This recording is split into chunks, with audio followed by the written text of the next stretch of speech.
القادر case کی سماعت ہوئی ہے اور اس وقت عمران خان کی جو سسٹر ہے علیمہ خان صاحبہ پہنچی. علیمہ خان صاحب بتائیے گا کیا عام پیش رفت ہوئی ہے؟ امیدیں تھی آج پی ٹی آئی کارکنوں کو بہت زیادہ، کیا پیش رفت ہوئی ہے؟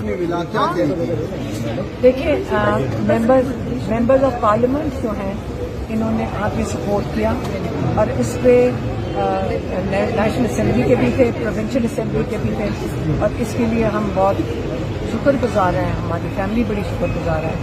میری بہن جو آج اڈیالہ گئی ہے وہ اس کو بھی وہاں روک دیا تھا کیونکہ عمران خان کا کیس لگا ہوا تھا. میں ادھر آئی ہوں اور یہاں سب نے ہمارا ساتھ دیا ہے. اور آج یہ تھا کہ جج صاحب کے سامنے جو ایک بندہ آیا تھا پروسیکیوشن کی طرف سے، اس نے کہا کہ جی میں کیا کروں، مجھے تو رات کو پتہ چلا ہے، رات کو مجھے پتہ چلا. میں آج خالی ہاتھ آ گیا ہوں.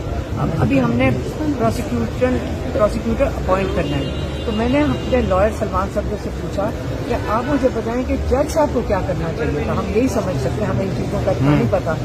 انہوں نے کہا جج صاحب کو سختی کرنی چاہیے تھی کہ دیکھیں پوری عوام باہر نکلی، کوئی عام شخص، عمران خان ایک عام آدمی نہیں ہے، اس کے لیے سارے لیجسلیٹرز آ کے باہر کھڑے ہیں، اور آپ ایک بندہ آ کے کہتے کہ میں ابھی تو پوائنٹ ہی نہیں ہوا.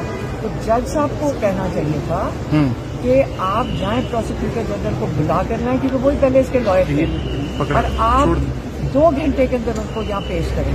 یہ جج صاحب کو کہنا چاہیے. جج صاحب نے یہ نہیں کہا. انہوں نے 11 تاریخ کی ڈیٹ دے دی ہے.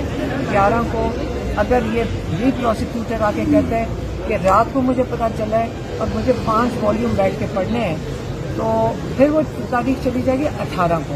ان کا یہ کیا میڈم نیب ڈیلے کرنے کی کوشش کر رہا ہے. 1 مہینہ پہلے نوٹس ہوا تھا، آج کہتے ہیں کہ کل رات کو ہمیں نوٹس ملا. میں آپ کو یہی بتا رہی ہوں کہ کیا کریں. یہ چوری شدہ مینڈیٹ کی حکومت ہے، انہیں کے لوگ ہیں، یا کوئی انڈیپینڈنٹ ادارہ نہیں ہے، اور یہ وہی کریں گے جو اوپر سے ان کو آرڈر آئے گا. عمران خان کو نہیں نکالنا، اس کے طریقے یہ ڈھونڈ رہے ہیں. سارا لیگل راستے انہوں نے رول آف لا کو تو ختم کر دیا. اب آج جو بہت اچھی بات ہوئی ہے میں آپ کو بتاتی ہوں. دیکھیں ہم سب نے ہماری مہم کیا ہے، عمران خان کا کیا ہے سارا زور رول آف لا پہ، وہ رول آف لا کے لیے کھڑے ہیں. آج بہت اچھی بات یہ ہوئی کہ وہ جو گیلانی صاحب ہیں، کیا نام ہے ان کا، واجد گیلانی. اب میں آپ کو ایک ایگزامپل دے دوں. واجد گیلانی نے عہد کیا لائرز کے ساتھ کہ میں رول آف لا کے لیے کھڑا ہوں گا، میں 26ویں ترمیم کے خلاف کھڑا ہوں گا. اسلام آباد بار ایسوسیشن کے پریزیڈنٹ بنے، تو ان لوگوں نے اس کو ووٹ دیا اس اعتماد میں کہ وہ رول آف لا کے لیے کھڑا ہوگا. اور یہ جو 26ویں ترمیم ہے جس نے ججز کے ساتھ یہ